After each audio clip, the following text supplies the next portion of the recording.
Pessoal, sejam todos muito bem-vindos a mais um episódio do MentorX Cash. Estamos hoje aqui para variar com mais uma história inspiradora, bem bacana, diferente e que com certeza vai motivar e inspirar outras pessoas aí a conduzirem as suas carreiras. Quem está caindo hoje de paraquedas aqui no nosso canal, por favor, se inscrevam, acompanhem outros episódios. A gente tem muito conteúdo lá no nosso canal do YouTube. Tenho certeza que vocês vão identificar alguma coisa que possa trazer um insight importante aí para vocês, tá? Comentem no nosso canal, se inscrevam nas nossas mídias. Não é uma nem duas, a gente tem várias. A inscrição é muito simples. O link está aí embaixo do vídeo. Por favor, entrem lá e se inscrevam no nosso canal. Brunão, tudo bem contigo aí, cara? Tudo ótimo. Prestes a ficar melhor. Vai ficar melhor agora, né? Com o nosso bate-papo. Com quem que a gente vai conversar aí, cara? Boa, PG. Turma, nós vamos falar hoje com o Vinícius Gonçalves, o atual vice-presidente da GT Foods, que é o 6º maior frigorífico do país. O Vinícius é formado em administração de empresas, possui uma ampla experiência profissional no ramo do agronegócio, setor tão importante e pujante para o nosso país, e que já teve aqui em papos diferentes a respeito, né? Tangencialmente falando de liderança, mas a gente já falou de agronegócio bastante aqui. Iniciou sua carreira em startups em São Paulo. Na GT Foods ocupou seu primeiro cargo de diretoria em 2019, quando assumiu a função de diretor de supply chain, sendo responsável pelos departamentos de suprimento, engenharia e meio ambiente corporativo. Também é membro da YPO. YPO, só estou falando YPO, porque senão o IPO, o nego vai pensar que é IPO. A gente até vai falar de IPO, mas não é exatamente o YPO, que é o YPO, que é o Young Presidents Organization. Tá? Mas, Vinícius, primeiro de tudo, cara, muitíssimo obrigado pela tua disponibilidade. Vinícius. Sei que hoje você ainda está veio de um evento, vai para outro evento na sequência. E assim, para contextualizar para a turma, a gente vai começar um pouquinho diferente. Na hora de eu passar o microfone aqui, a palavra para o Vinícius contar um pouquinho para a gente dele, ele vai contar também um pouco da empresa, porque o papo aqui vai girar em torno do tema sucessão familiar. Né? Essa gigante aqui do agronegócio, 6º maior frigorífico do país, é uma empresa familiar. Né? Uma empresa que tem 32 anos de história, está na 3ª geração. O Vinícius é filho de um dos fundadores. Então, assim, a gente vai tocar no assunto sucessão familiar, que para algumas empresas que não lidam isso de um jeito planejado, que não lidam com isso de uma maneira saudável, acaba sendo muitas vezes um problema quase que fatal para que a família permaneça no controle e na administração da empresa. No caso da GT Foods é o contrário. Essa administração familiar e a transferência geracional que está acontecendo na GT Foods é uma das razões do sucesso dessa empresa. Então a gente vai tocar o papo nesse sentido. Muitíssimo obrigado mais uma vez pela presença, Vinícius. Se você puder iniciar o nosso bate-papo aqui, contando um pouquinho para a gente da GT Foods, contando um pouquinho de você, depois a gente engata umas perguntas que a gente tem preparadas aí. Tá bom. Pode ser? Obrigado, Vinícius. Paulo. Obrigado, Bruno, aí pelo convite. Para nós sempre é um prazer contar um pouquinho dessa história. Nós somos do interior do Paraná, de Maringá, né, onde a companhia nasceu e está bem estabelecida a matriz até hoje. Dizemos que somos pé vermelho, né? Como a gente fala lá. Pé vermelho. Pé vermelho, né? Vermelho. Pé vermelho, como a gente diz lá. Então, é novo também para a gente estar nesse tipo de mídia aqui, contando um pouquinho da história da companhia. E da nossa história também, de uma certa forma também, porque as coisas acabam se misturando no meio do caminho, né? Quem vive empresa familiar sabe que muitas vezes a história pessoal ela não se dissocia muito da história da empresa, né? Ainda mais no nosso caso também, que a família começou do nada, né? Meu pai, meu tio e meu avô começaram um negócio há 32 anos atrás, criando frango no interior do Paraná. Então, tinham pequenas granjas ali que fazia a engorda, comprava os insumos e depois vendia esse frango para ser abatido nos frigoríficos. E perceberam que tinha uma oportunidade ali de verticalizar um pouquinho mais o negócio, porque tinha uma dificuldade de colocação desse produto no mercado. Legal. E aí a gente começou, né, como empresa, como família, são os mesmos sócios até hoje, há 32 anos já. Começou com um pequeno processamento lá em Maringá, que é onde é a nossa matriz até hoje, fazendo um abate ali de 800, 1.000 aves por dia no começo. Então, hoje, nessa planta de Maringá, a gente faz mais de 200 mil aves todos os dias, e o grupo como um todo faz quase 600 mil aves, né? Estamos em torno de 580 mil aves abatidas, processadas por dia. Que isso, cara. Então, é uma história dá muito orgulho de contar, né? E a gente vê que são poucas... A gente fala muito sobre empresa familiar, Mas a verdade é que no mundo hoje, praticamente 80% das organizações têm algum DNA familiar. O que acontece ao longo do caminho é que isso vai se transformando. Claro. Essa empresa é vendida, é comprada, vai para uma abertura de capital, vem um veículo financeiro e vira o controlador. Mas todas as empresas ainda mantêm, né, das grandes familiares, ainda grandes grupos que controlam. Né? Você vai para os grupos, por exemplo, um que me vem sempre à cabeça, né, o grupo LVMH, que é da Louis Vuitton. Até hoje é um grupo familiar que controla. E são donos de mais de 50, 60 marcas, se eu não me engano. Então a gente acha que o mundo familiar ele é só daquela empresa que não é profissionalizada, que é pequena, que o cara está ali na gestão dele do dia a dia, mas não, hoje a gente tem grandes grupos multinacionais, empresas globais que são controladas por família. Sem dúvida. Então esse preconceito que existe hoje sobre empresas familiares, eu acho que é importante a gente quebrar um pouquinho também. Isso. A gente acaba associando muito com briga. Exatamente. Né? Justamente, e principalmente, às vezes, quando a empresa começa a ganhar muito dinheiro, começa a dar certo, geralmente é onde, quando você não tem um bom alinhamento de propósito, de o papel que cada um cumpre, e às vezes o papel até dos fundadores da empresa e a importância de quem está lá e quem criou o negócio, que botou a barriga no balcão e tal, isso geralmente no momento de sucesso acaba se tornando um elo fraco e gera briga. Por isso que a gente associa. Empresa familiar, via de regra, ou dá muito certo ou às vezes dá muito errado. A parte que dá muito errado é por causa da briga. Exatamente. Na questão do sucesso. Me parece aqui, pelo número e pelas coisas que a gente estava falando antes, Vinícius, que, cara, a GT Foods está indo muito bem, obrigado. E aqui, esse processo aqui da transferência geracional, vocês estão na 3ª geração, né, na empresa. Isso foi uma coisa planejada? Foi uma coisa desejada? Ou foi aquelas coisas assim, tipo, o vô falou, não, filhão, não quero saber se você quer ser jogador de futebol, você vai cuidar da empresa, porque isso aqui é o nosso patrimônio, etc e tal. Como é que foi esse troço, na verdade? Sabe, foi planejado isso, cada passo? A gente costuma dizer que sempre que, quando você é pai, eu não sou pai ainda, mas a gente sempre escuta isso, né, de quem já passou por isso, que ninguém cria nada para si.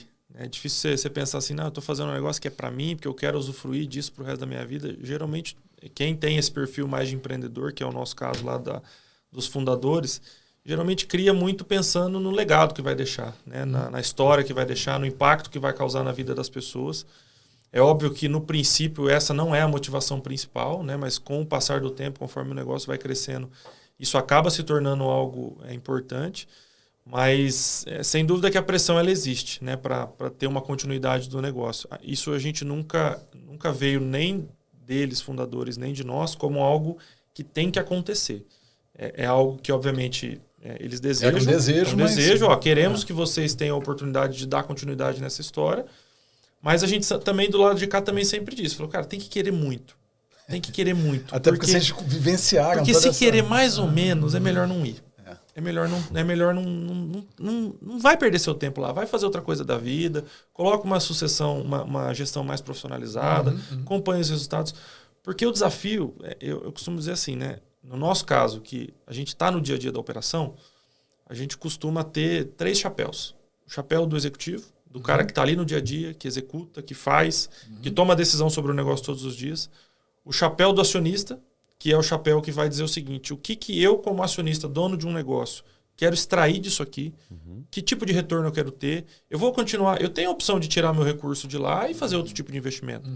Eu quero comprar um apartamento, eu quero comprar imóvel para alugar, a gente tem a característica dentro do nosso negócio de manter o recurso ali dentro, sendo reinvestido no próprio negócio. Foram poucas as vezes ao longo dos últimos anos que a gente sacou dinheiro para a pessoa física, isso não é muito do nosso DNA. Tem empresas que fazem isso. No nosso caso, não aconteceu. Então, esse chapéu do acionista ele é muito importante para você dizer qual o rumo que a organização vai ter. Quanto que ela vai crescer? Quanto que você vai dispor do teu próprio recurso para fazer ela crescer? E tem o chapéu da família, que é o chapéu para dizer o seguinte, será que nós que estamos aqui estamos representando a família e os valores daquilo que foi criado lá atrás? Ou será que a gente está levando as coisas, às vezes, por um caminho que é melhor a gente sair de cena um pouco, como executivo, e colocar uma outra pessoa e tentar trabalhar um pouco mais no direcionamento. Até para também controlar um pouco esse anseio, essa coisa da vaidade, do ego, que existe bastante na empresa familiar. Isso é fato, acontece mesmo. Mas para dizer o seguinte, cara, será que eu sou a melhor pessoa para dar continuidade nessa história? Será que é melhor eu sair de cena, colocar alguém? Ou eu abrir espaço para, de repente, outra pessoa da família que está entrando, que tem uma habilidade melhor que a dele? Isso é um exercício de humildade e avaliação individual muito grande. Nossa, pô. É muito difícil a gente ter maturidade para tomar uma decisão nesse sentido. Então, saber aonde colocar, saber qual chapéu vestir em qual momento, porque às vezes você vai ter que usar um chapéu em um momento e outro em outro. Nunca vai ser sempre a mesma coisa. Lógico. Exige de quem está tomando continuidade nesse processo da sucessão uma maturidade muito grande. Então, a gente procura fazer esse exercício, né, todos os dias. Não somos uma empresa perfeita, estamos muito longe disso. Mas eu acho que em algumas coisas a gente tem acertado aí nesse processo de sucessão e de continuidade. E até dentro desse contexto que você trouxe para a gente, o Vinícius, uma coisa que me chama a atenção aqui que eu vi é que você teve fora da empresa, você tem experiência fora da empresa. Você não... Eu acho que você foi buscar esse mundo lá fora, entender como é que funciona, até para trazer, enfim, essa vivência para dentro da empresa, essa experiência para dentro da empresa, ter essa certeza, essa convicção de que você pode contribuir com as suas habilidades, né, com os seus talentos. Né? Como é que foi essa decisão de trabalhar fora, né, se assim a gente pode dizer, e o que te motivou a vir para dentro da empresa, para continuar a carreira? Tem uma história de altos e baixos aí ao longo dessa jornada aí, mas basicamente assim, eu sempre gostei muito de estudar. Sempre fui muito estudioso, Legal. desde a época de colégio. Eu e minha irmã, eu tenho uma irmã mais ou menos da mesma idade que eu, um ano mais nova, a gente tirava competição na escola, assim, quem tirava mais nota 10. Eu tirava 10, nota 10 no boletim, ela tirava 8 e virava aquela competição dentro de casa. Meu pai sempre cobrou muito assim, disso da gente, porque quando você é criança, você não tem outra obrigação, né? Você tem que brincar e passar de ano, pô, e fazer bem feito, no mínimo, aquilo que você estava se propondo a fazer. Então ele cobrava muito da gente. E aí eu meio que peguei gosto, né, por estudar. E eu sempre tive vontade de estudar fora. Eu queria sair, às vezes, um pouco desse universo nosso ali do interior. Sempre gostei desse mundo de empresa, de negócio, via meu pai todo dia, né, dedicado àquilo que é a vida dele, sempre foi. Falava, cara, um dia eu tenho vontade de trabalhar nesse negócio, mas eu queria fazer um pouco diferente. Geralmente o que a gente vê em sucessão, você vê muito os filhos sendo muito semelhantes aos pais. Exatamente. E tem a coisa boa disso, que você absorve, às vezes, as características positivas, né, dos fundadores, mas às vezes também você dá continuidade em coisas que a geração muda, a forma de conduzir o negócio muda, você pega a geração de hoje com a geração de 20, 30 anos atrás, é completamente diferente. Se você usar as mesmas técnicas, ferramentas de gestão de 20 anos atrás, você não vai conseguir atingir os mesmos resultados hoje. Então, eu tinha vontade de fazer algo diferente, seja estudar nos Estados Unidos, graças a Deus a família poderia, né, contribuir com isso, mas acabou que, na hora H mesmo, eu acabei ficando em Maringá. Passei no vestibular lá em Maringá, passei 2 vezes em primeiro lugar, no vestibular de administração, passei uma de manhã e uma à noite, que eu podia escolher se eu estudar de manhã ou estudar à noite. E aí, enfim, universidade pública, aquela realidade que a gente já sabe um pouco de Brasil, fiquei 60 dias na universidade, um dia eu cheguei pro meu pai e falei, cara, não dá mais, não dá. Assim, isso aqui é pouco para mim. E ele tinha esse negócio também de querer me ver evoluindo, fazer coisas maiores e tal. Ele falou, tá, o que você quer fazer? Eu falei, eu quero ir para São Paulo. Quero, no mínimo, ir para São Paulo. Já que não vai dar para eu ir para fora do Brasil, fazer uma faculdade fora, eu quero ir para São Paulo. Ele falou, beleza, então vamos lá. Aí eu peguei um dia assim, a gente foi ia visitar 2 faculdades. Ia na GV, que é onde eu me formei, e ia na Facamp em Campinas. E aí a gente foi lá, começou a andar na faculdade, ele começou a conversar com as pessoas e teve um episódio assim muito emblemático. Ele conversou com um menino que depois acabou até virando meu colega de classe lá, depois eu conheci ele. Ele falou falando de negócio, falando de reestruturação de empresa, falando de projeto e tal. E ele tava de terno, né, esse amigo meu. Ele tava meio de terninho, assim, de camisa social, igual eu tô hoje. Aí ele falou assim, rapaz, mas você fala bem de negócio, assim, e tal. Você tá o quê? Você já tá se formando? Ele falou assim, não, eu tô no 2º semestre. Ele falou, louco, mas que experiência é essa que você conseguiu, assim, falar de igual para igual comigo nesse período? Ele falou, não, é que a gente tem empresa júnior, tem isso, tem aquilo e tal. Cara, resumo da ópera. Saímos do portão, ele falou, é aqui que você vai estudar, nem vamos lá para Campinas, na Facamp, vai ser aqui mesmo. Então, passam-se 5, 6 anos, me formei lá, fiz intercâmbio nesse período, fiz bastante coisa. Fiz empresa júnior, fundamos liga de empreendedorismo, um monte de coisa na faculdade. E aí eu sempre tenho um ditado que eu levo comigo, que uma empresa familiar também, ela precisa muito de mais... Os donos, os fundadores, quando estão fazendo esse processo, ele fala assim, não, você tem que estar aqui para me ajudar. Então, geralmente está muito associado a ter mais braço, né? Mais pessoas para olhar, para ajudar. E eu digo que o problema de uma sucessão, muitas vezes, não é o braço, é a cabeça. Lógico. Precisa de mais cabeças, mais gente pensando para poder levar a empresa para um próximo patamar. E aí, o que era o meu objetivo de vida? Né? Eu queria formar e queria pelo menos passar um tempo em São Paulo. Seja trabalhando em banco, seja trabalhando em startup. Eu acabei entrando em algumas, né, naquele período. Para depois, quando eu voltasse, eu realmente absorver tudo aquilo que meu pai tinha de bom e o meu tio, que são os dois fundadores. E também trazer um pouco da experiência que eu trouxe de fora. Porque eu acho que eu poderia agregar com outras vivências. E aí, nisso fiquei ali em torno de 1 ano e meio, depois de formado em São Paulo ainda. E aí meu pai teve um problema de saúde. Precisou se ausentar, assim, 100% da empresa. Era uma pessoa, é uma figura muito emblemática, assim, né, para a história da empresa. São 3 sócios, né, fundadores. Meu avô, pai do meu pai e o meu tio, que é cunhado do meu pai. E quem esteve sempre muito à frente ali em Maringá mesmo, meu avô cuidava de uma outra área, mas quem ficou sempre nas indústrias foi meu pai e meu tio.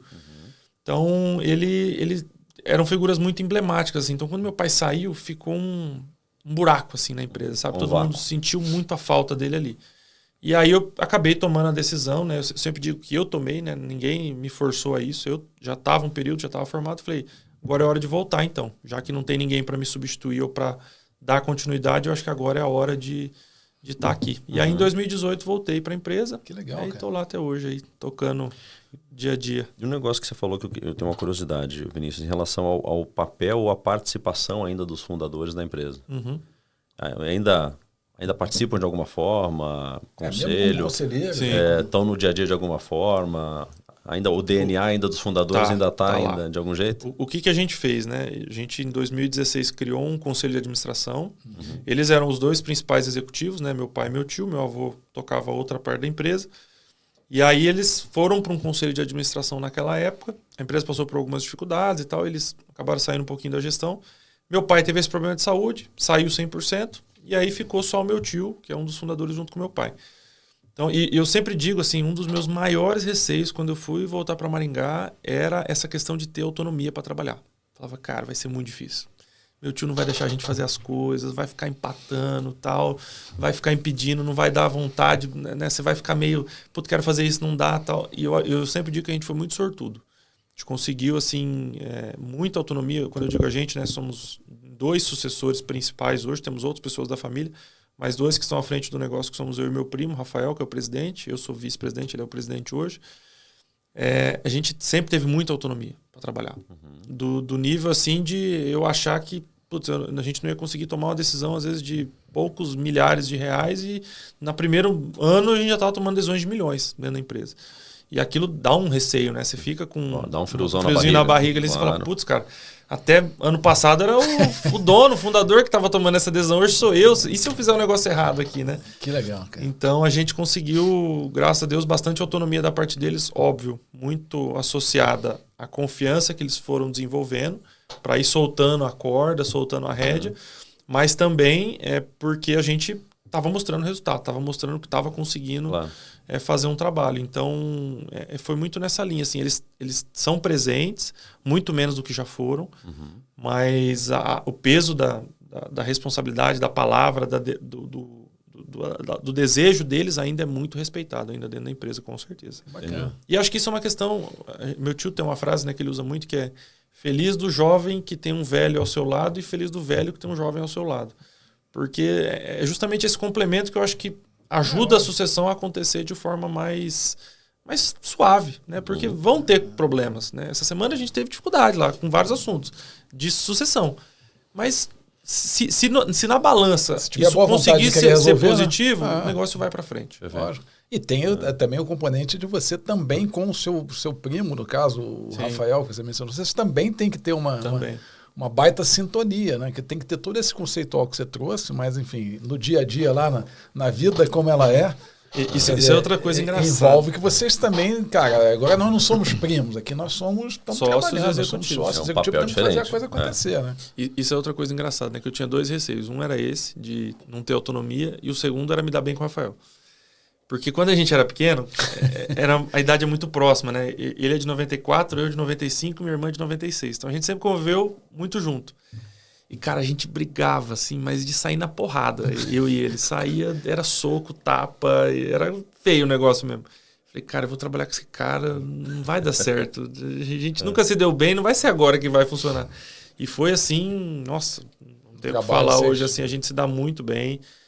Temos, obviamente, discordamos, né? Isso é saudável dentro de uma gestão profissionalizada, mas eu acho que tudo, acima de tudo, impera respeito. Né? Eu acho que ele sabe onde ele é bom e eu dou essa autonomia para ele trabalhar, e ele também sabe onde eu sou bom e onde eu consigo tomar mais decisões. Então, eu acho que isso também é um papel... Esse entendimento de responsabilidade também é muito importante para uma boa sucessão. Sem dúvida. E tem um aspecto também, aqui, Vinícius, entrando um pouquinho na questão já do comportamental, já que a gente está falando da questão de assumir um papel, né, dentro da empresa, sendo você parte da família. Existe uma pressão maior pelo fato justamente de ser da família, para que as pessoas que reportam para você, por exemplo, ou para o time, que deve ser um time bem grande pelo tamanho da empresa, não achar que você está lá só porque é da família. Exatamente. Então, assim, a pressão que você deve ser... Porque ninguém pressiona mais a gente do que a gente mesmo, né? Então, assim, como é que é essa questão de lidar com esta pressão? E que dica, eventualmente, você dá para quem está nesse embate do tipo... Cara, até que ponto vale a pena você ficar trabalhando só para mostrar para os outros que você merece estar lá, independente do sobrenome? E até que ponto... Relaxa, faz o teu, alinha que o propósito está certo. As pessoas vão pensar o que elas quiserem pensar, mas o resultado fala mais alto. Como é que você lida com isso? Em 2019, eu fui para a empresa em 2018. Fiquei um ano como se fosse um trainee ali, né? Passando por todas as áreas, conhecendo tudo. Porque eu conhecia uma parte da empresa, mas longe de conhecer, né, a operação como um todo. E aí, em 2019, um dos nossos diretores pediu para sair. Acabou pedindo demissão e tal. Não queria fazer outra coisa da vida. E aí surgiu a oportunidade de assumir a cadeira dele. E essa foi meu maior receio, né? Esse teu comentário, Bruno. Porque você fala assim, cara, eu tô aqui, beleza. Estudei, né? Me dediquei para estar aqui. Sei o quanto foi difícil, me capacitei para estar aqui. Mas vai ter preconceito. E aí, como é que eu vou lidar com isso? E para mim, assim, sempre foi muito claro o seguinte. A pessoa pode falar o que ela quiser de mim. Pode falar que eu não... sou capacitado o suficiente, que ela tem uma capacitação maior, pode falar que, sei lá, que eu não entendo do negócio como pessoas que trabalham lá há 20, 30 anos conhecem, pode falar que eu tomei uma decisão errada, que está todo mundo sujeito, mas uma coisa que ninguém vai poder falar é que eu me dedico menos que os outros. Então, isso foi um mantra que eu tomei para mim assim desde o início, que vai ser o seguinte, cara, eu vou estar aqui com as pessoas, com o time. Essa foi a minha primeira conversa, né, com os gestores. Quando eu logo que assumi, eu falei, cara, eu não estou aqui para falar para vocês o que vocês têm que fazer. Vocês sabem muito melhor do que eu o que vocês têm para entregar, quais as responsabilidades de cada um e como trabalhar. Eu estou aqui para dar apoio na tomada de decisão e para a gente, se por um acaso você titubear ali em algum momento, a gente chegar junto num consenso. Mas jamais vou dizer para vocês, ainda mais com pouca experiência, hoje, graças a Deus, a gente vai... né, aprendendo um pouco mais, consegue opinar em algumas coisas com muito mais propriedade, mas eu com certeza não tinha, né, essa propriedade no começo. Então, para mim, sempre foi assim, eu não vou deixar que ninguém tire o brilho, né, de estar nessa cadeira, por mais preconceito que tenha, mas para dizer o seguinte, eu não vou trabalhar menos que todos, porque esse é uma grande imagem, né, que se tem de um sucessor, de um herdeiro. O cara que não trabalha, o cara que chega na empresa meio-dia, o cara que sexta-feira não vai trabalhar e tal. Então, eu falei, isso não vai acontecer. E realmente nunca aconteceu. Então, eu acho que a gente... É nosso papel também, né, construir a imagem que a gente quer construir dentro da empresa. Interessa pelo exemplo. As pessoas olham o sucessor muito mais do que qualquer outro funcionário. A gente acha que não, mas eles olham... Os funcionários olham tudo que você vai fazer. O que você fala, como você se posiciona numa rede social, como que você se posiciona dentro do prédio. E não é que você tem que ser um marionete ali para fazer. Não, tem que ser algo natural, autêntico, mas que você coloque para fora aquilo que você quer representar verdadeiramente, né? E não ser uma pessoa ali que está, né, um fantoche, vamos dizer assim, né? Uma coisa que não é verdadeira. Então, eu sempre tive isso como meta, assim, sabe? De não querer ser chamado de filho do dono, mas não por qualquer preconceito que seja, mas por trabalhar menos. Então, eu sempre botei isso na cabeça e aí, graças a Deus, o negócio foi mais tranquilo. E que bom que você tem essa cabeça, porque o que invariavelmente acontece é que a pessoa acaba desanimando, a pessoa acaba entrando numa espiral de, cara, assim... Poxa, o fundador é a minha inspiração, é a pessoa que as pessoas aqui veem como o cara que efetivamente que representa a marca, representa a marca. Aí começa a comparar, né? Poxa, o Vinícius não é exatamente igual ao pai nisso, daquilo. O pai dele teria uma outra atitude aqui, o tio dele não faria assim, faria assado. O que, obviamente, é normal, né? Uma besteira, né? Porque, assim, cada um tem o seu jeito, né? Cada um tem a sua forma de tocar, né? Mas eu acho que você ter esse autoconhecimento, né? De saber que você tem essa possibilidade de, junto com o teu primo, criar uma forma diferente de fazer a coisa acontecer para o bem da empresa, sem ferir princípios e valores que vocês têm enraizados, né? Eu imagino o quanto os fundadores para vocês devem servir de inspiração e tudo mais. Mas, assim, isso é um exercício, cara, assim, que efetivamente a gente tem que parabenizar vocês, porque não é o comum, né? A gente conversando com tanta gente aqui, não é o comum, não é o que você, enfim, conhecendo também um monte de gente, você sabe que não é assim que a coisa funciona, né, cara? Então... por isso dá aquela piadinha, né? Que fala que a primeira geração constrói, a segunda geração amplia e a terceira geração quebra. É isso aí. Né? Porque talvez o propósito realmente vai se perdendo ao longo do tempo, ou às vezes não é nem questão do propósito, é a questão do negócio que o Vinícius falou, que é muito sutil, mas é muito importante. Você tem que tomar cuidado para não ser igual aos fundadores em tudo. É verdade. Você está falando de 3 gerações, olha na nossa própria geração, a quantidade de coisa que mudou há 10 anos atrás, 20 anos atrás. Natural, você imagina a gestão as do coisas negócio. se tornam obsoletas naturalmente. Exato. Num setor como esse, que é um setor muito pujante, muito forte, o que não mudou da terceira geração para essa? Ou da primeira para a terceira, na verdade, né? Então... a questão de alinhamento de propósito não significa ser igual em tudo, né? E talvez essa é uma grande armadilha também. E a gente disse, né, só um parêntese nisso tudo que vocês estão falando, eu e o Rafael, a gente tem um discurso muito assim, né? O mais difícil já foi feito. Você pegar uma granja de frango em 1992, transformar isso numa empresa até 2018, que era quando eles estavam mais ativos na empresa, de 2 bi de faturamento, cara, é muito difícil fazer isso. É muito difícil fazer isso. Transformar de 2 para 4 é difícil, de 4 para 10 é difícil. São outros tipos de desafio. Mas no período que eles viveram, na forma como eles trabalharam, o tipo de recurso que eles tiveram acesso, inclusive escolaridade. Meu pai fez até o 3º ano de Direito, meu tio nem formado na faculdade E conseguiram levar a empresa para esse patamar. Cara, tem que tirar o chapéu dos caras mesmo, que realmente sabem fazer a diferença. Então, da nossa parte, tem que saber reconhecer isso do lado deles. E daqui para frente, o que a gente precisa para dar continuidade, respeitando, obviamente, alguns princípios. Quando a gente fala de respeito, parece muito que é uma coisa de um lado só, né? Que a gente tem que respeitar a história deles, mas tem que ser construído também o respeito de lá para cá. Lógico. Para dizer o seguinte, mútuo, claro. Vocês estão dando continuidade a algo que daqui para frente a gente pode ser que não esteja mais aqui. Por um problema de saúde, como aconteceu com meu pai, por, sei lá, um falecimento, um acidente, alguma coisa que venha acontecer. Então, vocês têm que ter essa consciência de, enquanto a gente está aqui ou depois, prosperar o negócio, levar para frente. A empresa tem que estar acima das decisões individuais de cada um. Isso é uma coisa que a gente preza muito lá dentro.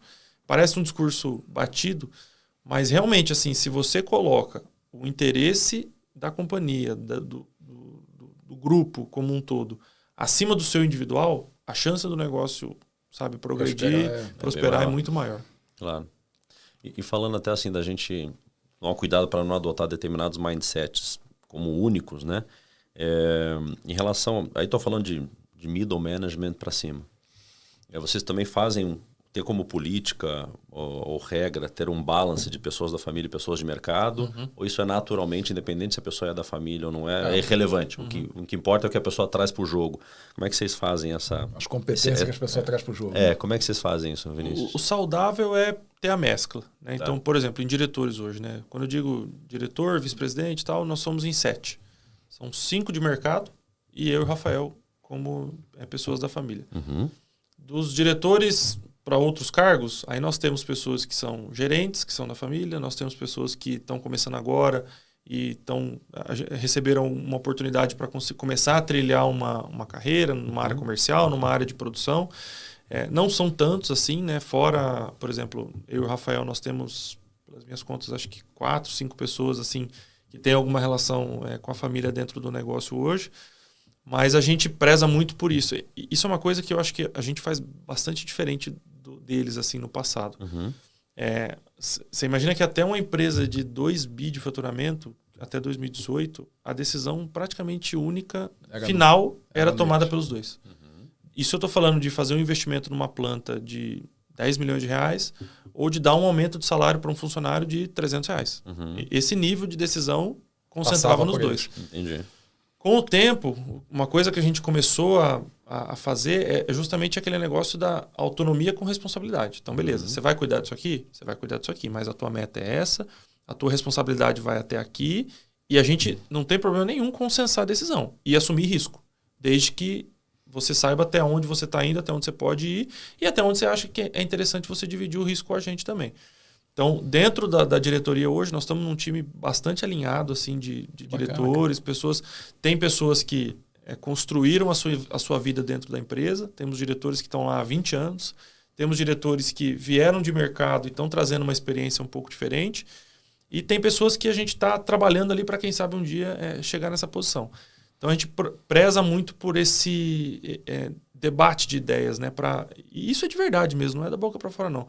É sentar numa mesa, todo mundo olhar um projeto, olhar um caminho, olhar uma aquisição de um negócio, olhar um investimento que nós vamos fazer e dividir o peso, sabe? Lógico. Porque não fica aquele negócio no peso só de um, só no ombro de um. Lógico. É usar a diversidade de ideias a favor da empresa, né? Não é aquele negócio de vamos ser diversos por ser diversos. Não, vamos ser diversos porque trazer essas ideias diferentes para o jogo faz com que a gente, de repente não, a gente com certeza tome decisões, enfim, em cima de pontos que não estávamos pensando, né? Deixar tudo na mão do Rafael e do Vinícius é abrir mão dessa diversidade, abrir mão dessas outras ideias, né? Desses outros pontos de vista, né? Não é só o ponto de vista do Rafael e do Vinícius que faz sentido, mas o ponto de vista da coletividade, aqui, da diretoria, dos membros da diretoria. Né? Já teve coisas que a gente precisou, às vezes, entre aspas, forçar uma decisão, porque a gente tinha um entendimento como acionista que era uma boa decisão, e teve coisas que nós tivemos que tirar o pé e tem beleza. Coisa que, enfim, aí faz parte, dar né? mesmo, tem que fazer, assim, vamos lá e faz. Vocês estão lá para isso também, né? No final das contas, quem defende dono, né? Em última análise, vocês são os donos e defendem o interesse da empresa. É a boa utilização dos 3 chapéus que você falou. Tem hora que você tem que botar um chapéu ou outro, tem que saber que hora que você tira um e coloca outro, né? E me diz uma coisa, Vinícius, eu li em algumas das matérias que eu li a respeito da GT Foods, que vocês estão aí ou próximos, ou namorando, ou pensando num processo de IPO. Aí IPO não o IPO. IPO mudou agora. Né, de abertura de capital.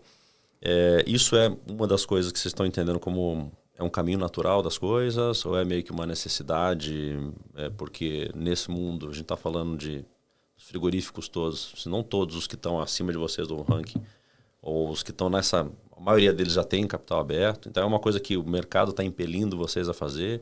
É uma coisa que vocês estão buscando por variar a fonte de investimento? Como é que isso está se dando nesse momento aí da empresa? Eu acho que tem vários pontos de vista, né, para olhar isso. Esses dias eu estava até lendo uma reportagem do pessoal do Boticário, que saiu no ano passado. O Boticário é uma empresa que cresceu 30%, faturou 30 bi de reais no ano passado, tinha faturado 24 em 2022. E no final da entrevista, o CEO, que é o Arthur, que inclusive é membro do IPO também, tive com ele no ano passado, ele falou, estava escrito que para eles a abertura de capital não é uma opção, não é algo que eles consideram dentro da companhia. Tá. E você vê que geralmente é uma empresa que, em comparação ao faturamento, é quase 10 vezes maior que a nossa, em termos de faturamento, e não pensa nisso. E tem empresas que às vezes são 2, 3 vezes menor que nós e já tem o capital aberto. Então, eu acho que, assim, com relação a esse assunto, é algo que a gente vê com bons olhos, por vários motivos. Primeiro, para você profissionalizar ainda mais a governança, que é algo que nós estamos buscando. A família, ela não cresce na mesma velocidade do negócio, a família cresce mais rápido que o negócio. Então, mirar uma abertura de capital deixa com que a gente faz com que a gente consiga manter a raiz da família, muitas vezes no controle, na tomada de decisão, mas também exige de nós um nível de governança ainda maior para a continuidade do negócio. Então, eu acho que esse é um motivo. Outro motivo é para a gente diminuir um pouco o risco da operação. O nosso negócio é um negócio ainda muito volátil. É um negócio muito de commodity ainda, seja na ponta do insumo, do milho, do soja, que são os nossos principais insumos, seja na ponta da venda da carne de frango, que, de certa forma, ainda é tratada como uma commodity. Então, é um negócio de um risco relativamente elevado. Trazer um capital, abrindo mão de cotas da companhia, que é o que um IPO faz, ele dilui um pouco o risco da operação. Você não precisa ficar tomando tanta dívida para continuar crescendo. Então, você, de novo, compartilha um pouco esse acesso, né, a capital, que hoje, geralmente, a nossa única forma acaba sendo a dívida. E também acaba que, assim, eu particularmente tenho uma visão muito construtiva para o mercado de capitais no Brasil. Eu acho que é um mercado ainda, quando você compara com outros grandes países, Estados Unidos, Europa, nosso mercado de capitais ainda é muito pequeno. E cada vez mais o acesso a crédito, seja via dívida ou via ações, via equity, né, que é o termo que o mercado usa, eu acho que cada vez mais vai ser necessário você estar profissionalizado, com gestão transparente, e colocando realmente tudo que você tem para oferecer para o mercado para conseguir continuar crescendo. Então, não é algo que a gente tem escrito na pedra, ó, vai ter que fazer, vai ter que acontecer. Mas a gente vê com bons olhos, a gente tem bastante coisa para fazer ainda para chegar lá, em termos de governança, em termos de estruturação da companhia, em termos de crescimento, em termos de estrutura de capital, né, que é dívida, enfim, alongamento de dívida. Mas eu acho que é um caminho que a gente frequentemente fala sobre ele. Eu acho que tem muita chance de dar certo no futuro. Legal. Um desafio, né, que a gente sempre fala sobre isso, né? Hoje, como é que o mercado de frango está distribuído? Você tem 2 multinacionais grandes empresas, que é a JBS e BRF. JBS é uma empresa multiproteína, multi-regiões, multi-países. Então, é uma empresa que em 2022, 2023 faturou praticamente no mundo 1 bi por dia. 360 bilhões de reais. É a maior empresa de alimentos do mundo. BRF é uma empresa, e as duas são listadas em bolsa. BRF é uma empresa que usa o frango muito como uma matéria-prima. Então você vê o produto frango da BRF, mas você vê também lasanha, você vê pizza, você vê salsicha, você vê vários outros produtos derivados do frango. Empresas puramente de frango, hoje, na bolsa a gente não tem nenhuma. Entendi. Então isso é um desafio. Porque geralmente com quem que eles nos comparam? Com BRF e JBS. Mas são empresas muito diferentes. Sim. São empresas muito diferentes. Então, tem outras num perfil semelhante a gente que estão nesse processo também, outras companhias. E a gente entende também que é uma nova fronteira, praticamente um oceano azul nesse sentido, assim, de realmente desbravar o mercado e separar o joio do trigo. Não que é melhor ou pior, mas é diferente. Então tem que ser tratado diferente. Comparar laranja com laranja. Exatamente. E nesse, até eu estava aqui, o segmento da GT Foods é frango, quer dizer, vocês não têm nenhuma outra variável, é o frango e frango. É até um pecado a gente falar disso, né? Porque a gente fala muito do frango, mas hoje a gente tem uma divisão de negócios, a gente chama de novos negócios, então. que é uma divisão que cresceu muito nos últimos anos. Dentro da companhia é o que mais cresceu nos últimos anos, e a gente fala pouco, que é uma divisão que a gente chama de ingredientes. Basicamente, o que essa divisão de negócios faz? Né? Em 2015, a gente comprou uma empresa chamada Lorenz, uma indústria centenária, fundada em 1916, que faz ingredientes à base de amido de milho e fécula de mandioca. Esses são os 2 principais insumos.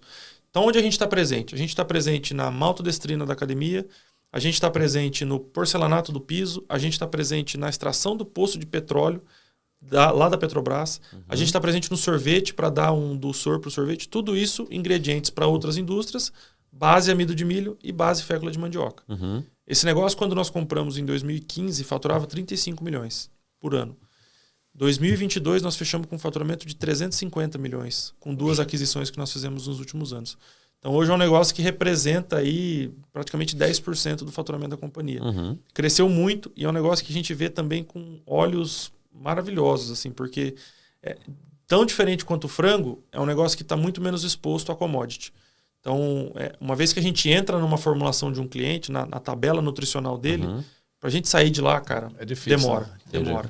Então, você tem que fazer um serviço muito mal feito para conseguir... Depois de entrar, conseguir sair. E coincidentemente também, a Lorenz foi fundada em 1916 como uma empresa familiar. Passou por várias dificuldades. 2015, quando ela foi comprada por nós, ela estava operando já como uma massa falida há 14 anos. Nossa. A gente adquiriu essa empresa no leilão. E ela operava. Mas ela é lá de Maringá também? Não, ela é de Santa Catarina. Santa Catarina. Perto de Blumenau ali. Legal. A fundação Legal. dela. Que bacana. Jones. Diferente. Vamos ter que começar... o papo tá tão bom aqui, Vamos ter que começar a embrulhar para a viagem aqui. E até, assim, se eventualmente a GT Foods abrir o capital mesmo, a gente vai ter que chamar o Vinícius para contar para a gente como é que você mantém o DNA familiar pós-IPO. É verdade. Se sair, já tem até o ticker lá da bolsa. Vai ser GTF F3, hein? Já anota aí. Boa. Quando vocês virem lá, a gente já está reservando isso aí. Já. Bom palpite. Anota aí. GTF F3. É isso aí. Boa. Mas, senhores, eu anotei algumas coisinhas aqui para servir de nosso resumo final, mas aí vocês me ajudam a complementar se eu esquecer alguma coisa, tá? Dos pontos que a gente anotou como importantes para ajudar você que está interessado no assunto de, né, sucessão familiar.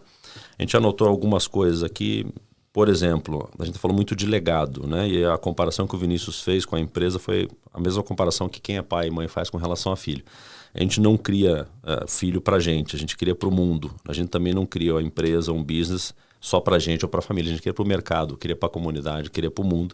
Então, já começa aqui uma dica de quem são os fundadores. Tem que, se tiver esse entendimento de que a empresa é para o mundo, é para a comunidade, fica mais fácil de soltar a corda, soltar a mão, né, da empresa na segunda geração e daí por diante. O mais importante é que quem trabalha e é da família, trabalha nesse cenário, precisa sempre ter a noção de que a gente tem minimamente 3 chapéus nessa história. A gente às vezes tem um chapéu que a gente tem que enxergar a empresa como um gestor, como executivo. Tem um momento que a gente tem que enxergar a empresa como um acionista, ou seja, o que o mercado espera dela, que valor a gente tem que voltar para o acionista, para a sociedade. E às vezes tem que botar o chapéu de família, né? Tem que entender que existe um propósito maior, existe um cuidado maior, um DNA que tem que ser preservado nessa empresa. Para você saber exatamente que momento você deve usar cada um dos chapéus, um dos ingredientes fundamentais aqui é o gerenciamento do teu próprio ego. Tem que ter humildade suficiente para saber que horas você tem que botar o chapéu de acionista e assumir que você está errado no papel familiar de querer que a coisa vá para determinada direção, porque talvez não seja isso que seja o melhor para o acionista, então, e vice-versa. Então, humildade eu acho que é um bom elemento para gerenciamento do teu próprio ego, para você saber que momentos tem que usar cada um dos teus chapéus, né? E aí uma coisa muito importante também que o Vinícius falou, que é o seguinte: a gente tem que tomar cuidado em relação ao alinhamento de propósito e manter o DNA da empresa, da família na empresa, é que a gente não precisa e não deve necessariamente na segunda ou na terceira geração ser exatamente igual em tudo em relação aos fundadores. Isso é um risco muito grande.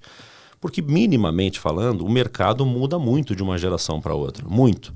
Então, não necessariamente é aquela história do que o que fizemos até aqui é o que vai nos levar adiante.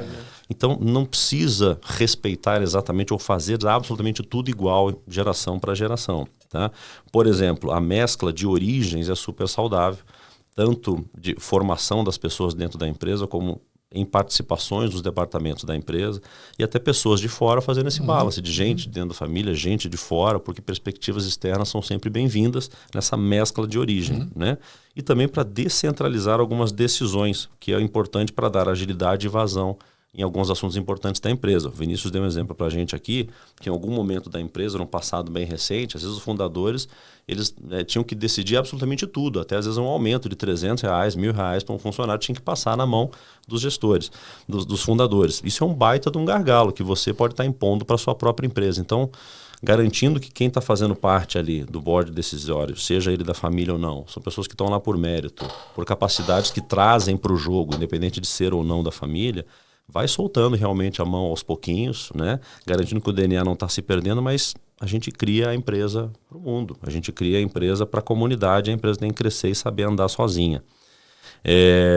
Outra frase que você falou aqui que eu anotei que eu gostei bastante, o Vinícius, que também é assim, importante essa clareza em relação a quando o pai coloca o filho para trabalhar junto com ele. Não pode achar que é só braço, é cabeça.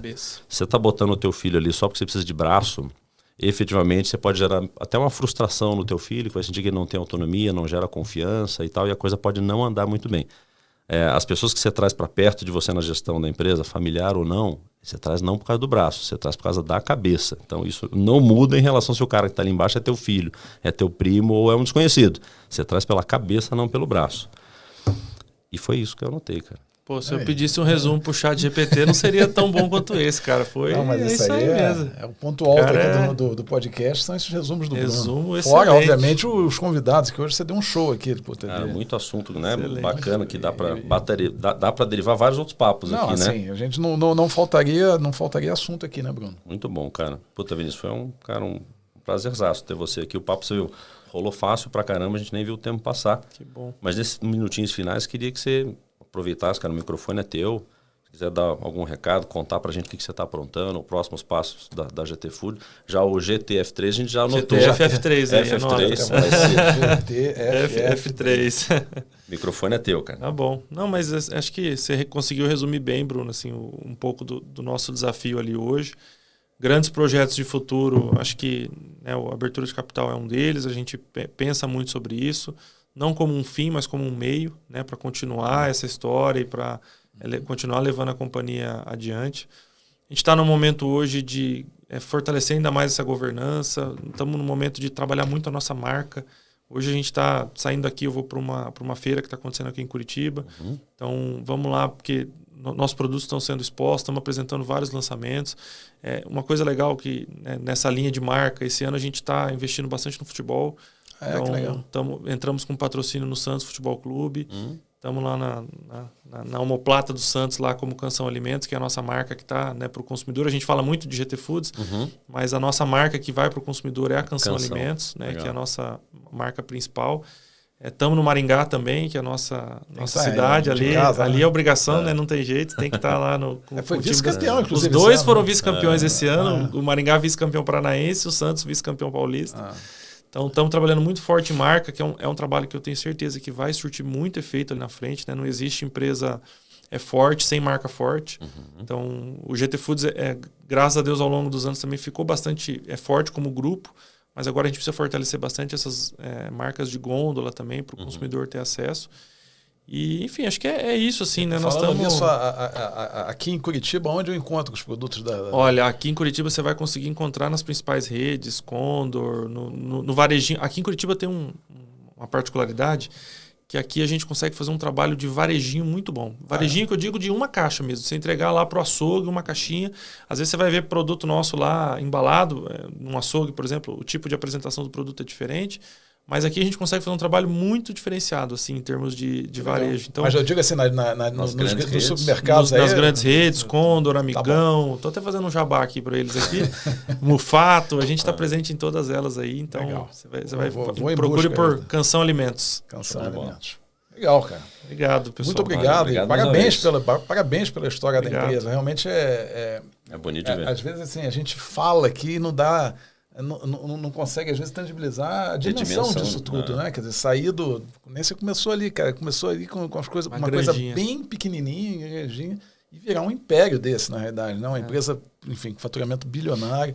Quantos funcionários vocês estão? Hoje estamos com praticamente 10 mil aí, 9.500 colaboradores. O negócio começou numa granja, hoje é uma empresa bilionária com 10 mil funcionários. Poxa, parabéns. E que bacana. Fiquei realmente muito empolgado aqui. Principalmente... como que você, até inconscientemente, fala tudo na primeira pessoa do plural, né? Você toda hora falando nós, quer dizer, muito bacana um cara chegar onde você chegou, numa vice-presidência executiva de um grupo tão grande, e ainda manter essa entre aspas, assim, humildade de falar tudo na primeira pessoa do plural. Parabéns. Tem que ser assim, né? Ninguém faz nada sozinho, isso é um outro lema que a gente tem lá. sabe disso, né, Vinícius? Mas muitas vezes as pessoas têm aquele negócio de saber e fazer é diferente, às vezes. É o walk the talk, você falou lá. Quer dizer, as pessoas estão vendo isso, as pessoas vão assistir, os colaboradores da GT Food vão ver aqui o podcast e vão ver que é assim que você atua lá no dia a dia. Parabéns, cara. Obrigado. Quem quiser acompanhar a gente um pouquinho lá, tem nossas páginas do Instagram da GT Foods ali. Nós vamos colocar no aqui nos comentários do vídeo, vão estar aqui na legenda do vídeo, vai estar todos os teus endereços. E sempre estamos precisando de gente boa para trabalhar, viu? Você está afim de trabalhar, crescer e construir um legado, chama a gente aí, que vaga é o que não falta na GT Foods aí. São mais de 300 vagas por mês que a gente tem que fechar. Poxa, cara, que bacana. É bastante coisa. Olha que notícia boa aqui. Emprego tem bastante. Emprego, profissão, crescimento, a gente tem bastante lá. Que legal, cara. Muito obrigado. Muito obrigado pela tua vocês pelo convite. Muito obrigado. Tem recadinhos finais aí? Sim, o recadinho final é o recadinho de sempre, gente. Por favor, se inscrevam. Enfim, não custa nada. Olha que conteúdo vocês tiveram hoje aqui. Assim, coisa... Não tem preço e a gente está passando isso daí para vocês de uma forma gratuita e genuína. Assim, o que efetivamente traz para mim, para o Bruno, para a Andréia, que hoje não pôde estar aqui, uma satisfação enorme. Quer dizer, então, ajudem a gente a poder ajudar vocês. Compartilhem o vídeo, comentem sobre o vídeo, curtam o vídeo, porque é assim que o YouTube entende que a gente está com conteúdo relevante aqui para passar para a comunidade. Então, ajuda a gente para a gente poder ajudar outras pessoas também. Isso aí. Vinícius, obrigado. Valeu. Pessoal, obrigado, Bruno. Valeu, turma. Obrigado. Até mais. Tchau.